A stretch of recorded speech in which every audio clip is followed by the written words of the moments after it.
গ্রাম মানে কাদামাটি, কাদামাটিতে গড়াগড়ি, হাঁটাহাঁটি, নাড়াচাড়া। আসসালামু আলাইকুম, সবাই কেমন আছেন? আলহামদুলিল্লাহ আমি খুব ভালো আছি। যে গ্রামের সবুজ শ্যামলে ঘেরা আমাদের ছোট্ট একটা গ্রাম। তাই এই যে ধান কাটতেছে দুপুরবেলা, এখন সবাই ধান কাটছে। তারপর হচ্ছে বৈশাখ মাস, এখন বৈশাখ মাসে অনেক আমে ভরপুর।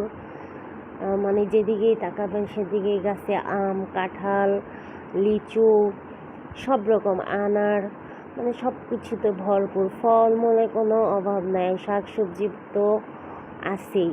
আর গ্রাম মানে অনেক সুন্দর পরিবেশ, ফুলে ফলে ভরপুর।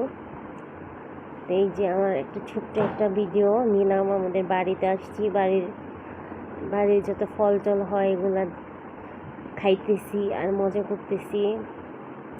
আজকে আমাদের একটা গাছের আম সবগুলো পাড়া হয়েছে, কারণ বানর আইসা বসে বসে মজা করে পাকাগুলো বাইসা খায়া ফেলায়।